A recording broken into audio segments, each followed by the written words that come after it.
submit shows that you have some confidence. Hello, my name is Mordecai. Welcome to the Nature and Lifestyle channel. And it's so exciting. I'm so excited to begin with. Welcome to our YouTube. Hello everyone, welcome to the Nature and Lifestyle channel. My name is Mordecai. Please kindly subscribe to our channel. Hello, my name is Mordecai. Welcome to the Nature and Lifestyle channel. If today is your first time here, kindly like, share and subscribe to our channel. Thank you very much. We'll be happy with it. Now, we are going to look at the pre-application checklist for foreign nurses who are looking to apply to join the NMC-UK register. This is very important. It's very important for us to go through this checklist because it gives you an insight, it gives you a pre-knowledge about the requirements that the NMC-UK needs. It helps you know the documents that you need to gather for your application. It also tells you some of the legal aspects, the medical aspects of your application. Now, this application checklist, it's very important to nurses in continents like Africa, the Middle East, in the Asian countries. It's very important. I know nurses in Australia and New Zealand, in North America, and in some Caribbean countries have a slight different application process as compared to nurses in other parts of the world. And also nurses in Europe also have a different application process.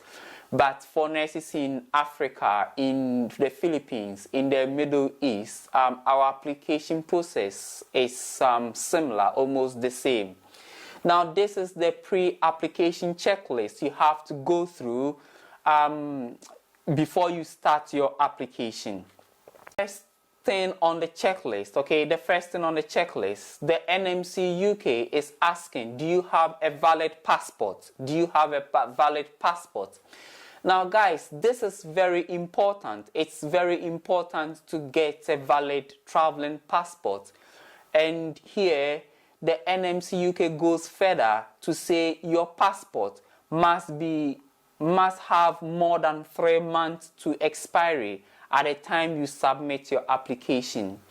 So it will be quite unfortunate for your passport to expire during the application process, okay? So it is important that you don't only have a passport, but you have a passport that has at least 3 months to the expiry date. Now, personally, I would advise you to renew your passport if it is 3 months to expiry, because sometimes the NMC respond to your application very quick. Other times, due to some reasons, they may take the response may take longer. And bear in mind, when your passport expires during your application, you have to go and renew it. That puts your application on hold, and it makes the whole application process a bit problematic. So you have to get a valid traveling passport.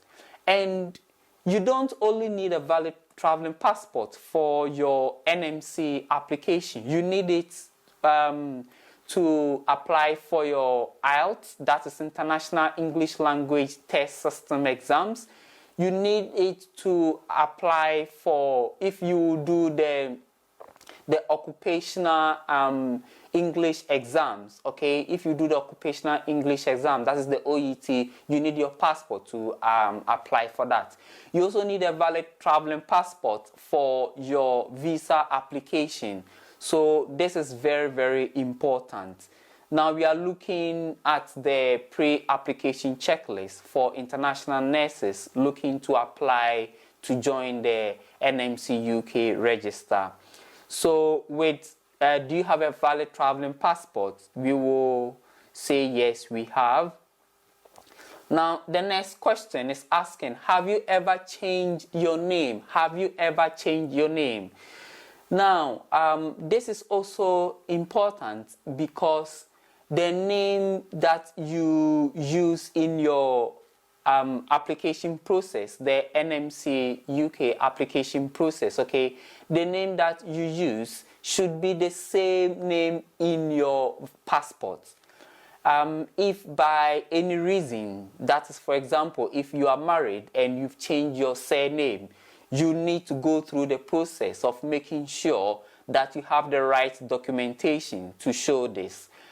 It could be the court affidavit. It could be that you change your passport. You apply for a new passport in your home country for the name that you use. That is your new name to be the same as the name in your traveling passport. So whichever way, whether you get an affidavit or whether you get a new passport, whichever way that it's suitable or it's comfortable to you, you do it. And again, this is not only specific to NMC UK. This is to when you are applying for your English, to write your English examinations, and when you're applying for your visa, you have to make sure that you do with any name changes, because it can be quite problematic if you have different names in your applications. So we are going to select no here. Sorry, we are going to select no here. We've not changed our name. Now, the next question is, do you have a qualification that has or would allow you to register as a nurse or midwife in the country you trained in? Do you have a qualification that has or would allow you to register as a nurse or midwife in the country you trained in? This should be yes. Guys, this can't be no. The answer for this can't be no. If you don't have a qualification, okay, that would allow you to register as a nurse or midwife, then you have, excuse me to say, you have no business applying to be a nurse in the UK. You need to have the qualification. You need to go through some sort of nursing education.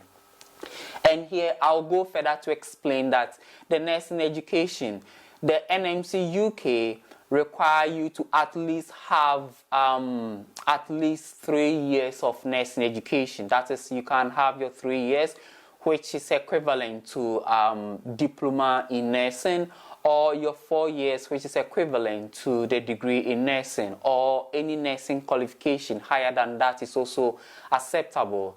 So if you are a nurse in your home country, but you were only trained for 2 years, or you have the certificate, just a certificate in nursing, the NMC UK will not accept you to work as a nurse in the UK. So just be mindful of this, okay? I'm going through this again.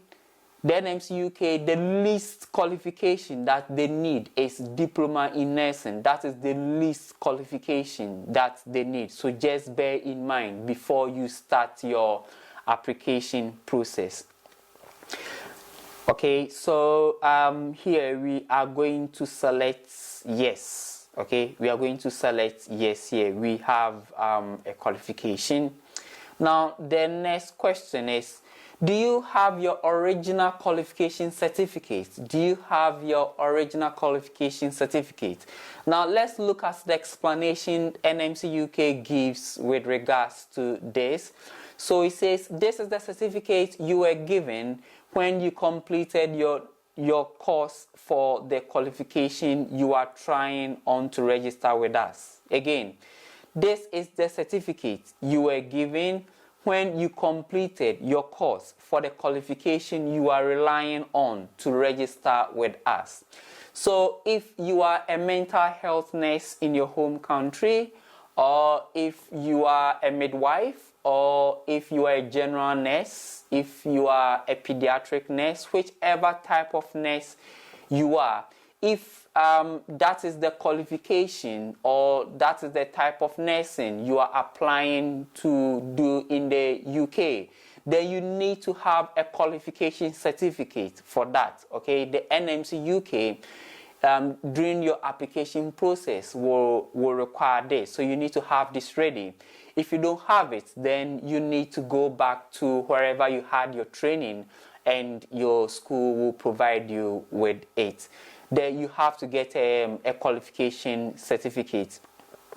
So you see why this pre-application checklist is important. So if you don't have this qualification certificate, if you don't know that they will ask you for it, and you get to this process or you get to this level, then it means you have to put the whole application process on hold and go for this qualification certificate before you continue. So it is very, very important to go through this pre-application checklist, and you can find this on the NMC-UK website. I will leave the link to the pre-application checklist in the video description. So just check the video description and you see the link. If you want to read for yourself, you follow the link and it will take you to that page. So here we are going to select yes, we have. Now our next question is, does your health allow you to practice safely and effectively? Does your health allow you to practice safely and effectively? Now, this is very important, okay, because if you have any health problem, you need to declare it to the NMC-UK, and you also need to declare it to your employer as well. Now, let's look at what the NMC say about this. It says, what do you need to know about this? We will ask you for some information about your health to make sure that you can practice safely and effectively. So as part of the application process, the NMC-UK will ask you for some information about your health. Declaring a health condition or a disability doesn't necessarily mean you won't be able to join our register. We just need to be sure that you have taken steps to manage this so that you are able to practice safely and effectively. So it's very important that you know your health status. Now, this is just an advice from me. It is not part of the application process. The NMC-UK will not require you of this, but an advice I'll give to everyone looking to start the application process is you undergo some level of medical checkup in your home country. So you go for medical checkup to know if you have any hidden or any underlying medical condition, so that you tell your employees and you also tell the NMC-UK during your application process. This is just an advice from me, okay? The NMC-UK will not require you to do any medical checkup, but this is just an advice from me, guys. So here we will select yes. Now to our next item on the checklist, it says, have you received any police charge, caution, conviction, or conditional discharge? Have you received a police charge, caution, conviction, or conditional discharge? Now, let's look at the explanation the NMC gives with regards to this particular question. It says, we need to know that people applying to join our register are of sufficiently good character to practice safely and effectively. When we assess your application, we will need to take into account any police charge, caution, conviction, or conditional discharge you have received that is not protected. This means it will not be shown on your police clearance or your DBS check, okay? Now, this is very important because they have to know. It may come up later in your practice if you don't declare this to the NMC-UK. So they just want to know if you are involved in any criminal case, if you are involved in any charge, caution, or conviction. Okay, the NMC-UK wants to know. Now, as part of the application process, they will require you to provide a police clearance certificate from your home country. So this police clearance certificate is for the security agencies or the police in your country to clear you if you have any wrongdoing or if you have any conviction. They will determine it on your clearance certificate, but sometimes it doesn't show on your clearance certificate, so you need to tell the NMC if there is any criminal conviction that you are undergoing. This is very important. Now here we are going to select no. Okay, so another item on the pre-application checklist is, has another regulatory body determined your fitness to practice impaired? So we all have regulatory bodies in our home country. Every country has a regulatory body that regulates the practice of nursing and midwifery. Okay. Now, the NMC-UK wants to know if another regulatory body, whether in your home country or in any other country, has determined your fitness to practice impaired. Okay, that is if they have deemed you unfit to practice. They want to know, and in this they would want to know the reason why they deemed you unfit to what practice. We're going to select no for this question. Now, our next question is, have you ever been registered? Have you ever been registered? You need to be registered. You need to be registered with a regulatory body in your home country or any other country. If you are not registered, that might be a bit problematic in your NMC application process. Okay, so you let the NMC know if you have already been registered. And just be mindful, you are not only telling them, they will require a registration certificate. So if you're registered, they expect you to get a registration certificate from whichever regulatory body registered you. So here we are going to select yes. Now, our next question is, have you been registered within the last 3 years? Have you been registered within the last 3 years? Now, this is very important, guys. This is very important because there are some people that there are gaps in their practice years, okay? And it could be for whatever reason. It could be that the person was sick and had to leave work to go for some treatment and later return to work when the person is fully healed. It could also be some people just want to rest. They are tired, so they want to rest, so they take about a year off. Other people stop practicing nursing to go to school to further their education. So for whatever reason that you stopped working, you need to let the NMC know, okay? So have you been registered in the last 3 years? If yes, you select it. If no, you select it. If no, you tell the NMC, they might ask you the reason why you haven't been registered, okay? So you have to let them know. Now here, we will select yes. Now, the next question, which is very, very important, it says, what evidence of your English language do you have to support your application? What evidence of your English language do you have to support your application? So here, the NMC-UK is asking about English proficiency.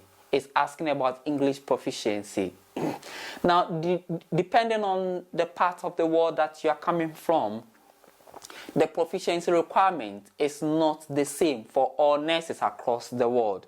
the NMC-UK in some countries accept different proficiency requirement, English proficiency requirements, whilst in other countries they accept a different one. Now in countries like New Zealand, Australia, in the US, in Canada, and also in some Caribbean countries, the NMC-UK may accept the fact that you practice with the English language all the time. If you are able to prove that you're practicing with the English language, they will accept that as your English proficiency, okay? They will not require you to write any English exams. But if you work in any other country apart from these countries, then you need other methods or other processes to prove to the NMC-UK that you are proficient in the English language. And in some countries, they accept evidence of training. So under the same English proficiency, apart from the practice, another way you can also show you are proficient in the English language is by your training, okay? So in some countries, the language used in schools is English. So if you were trained in the English language, that is, you had your nursing training in the English language, within 2 years after completion, you can use that to show to the NMC that you are proficient in the English language, if only you have evidence that you were trained in the English language during your nursing education, okay? This is accepted in some countries. It's not accepted in other countries, so be mindful. Do visit the NMC website very often to read about this, to update yourself about the current requirements. Now, the last thing under this, under English proficiency, is an accepted English language test. An accepted English language test. So, the NMC, in some countries, they require nurses to write an accepted English language test. And there are two main English language tests the NMC-UK accepts. The first one is the International English Language Test System. International English Language Test System, which is the IELTS exams, okay? Now, with that, the NMC has a specific result that you have to get in order for them to accept that as a proficient English language result. And you can head to the NMC-UK website, okay? They have the specific band scores that you have to get in your IELTS exam for them to accept the result. Now, the other English exams is the occupational English test. Occupational English test. There are differences between the IELTS exams and the OET exams, okay? I will do a different video and explain this to you. So watch out for a video explaining the International English Language Test System and the occupational English test exams, okay? Watch out for this video. So when you pass this English exam, the NMC will accept it, okay? So just be mindful that in your application process, some way through your application process, the NMC-UK is going to require you to provide evidence of your English proficiency. So here, let's say we wrote our English exams, so we have it, so we select that one. Now we move on the next to the next item on the checklist. It says, will you have appropriate indemnity cover in place of your practice? Will you have appropriate indemnity cover in place of your practice? Now, what does the NMC mean by indemnity cover? What is the meaning of indemnity cover? Now, let's look at the explanation the NMC gives here. So, professional indemnity It is legal requirement for everyone on our register to have an appropriate indemnity arrangement in place for when they practice in their professional capacity.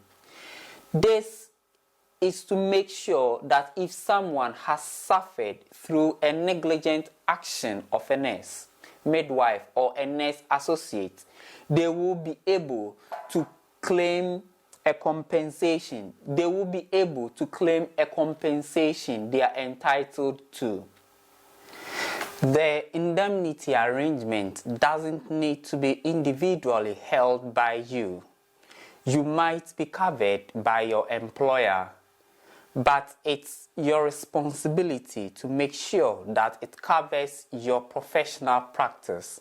So all that the NMC want to say here is during our practice there could be mistakes, and some victims, some patients who at the receiving end of these mistakes, some of them can press legal charges, some of them will take the institution, they will take the nurse to court, and sometimes there has to be some financial settlement, okay?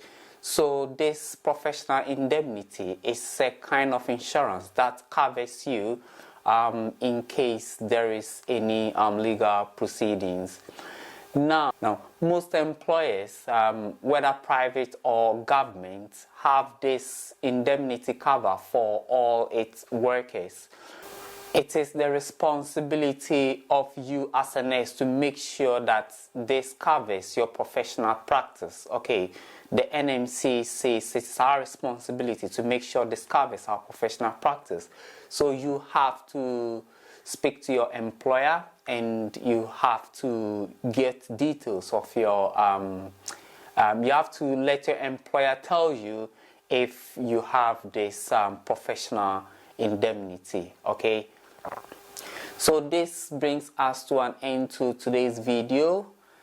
Thanks very much for watching us. My name again is Mordecai, and this has been the Nature and Lifestyle channel. Thanks for watching us. Now, kindly subscribe, like, share, comment our video. Thank you very much. Looking forward to see you another time. Thank you.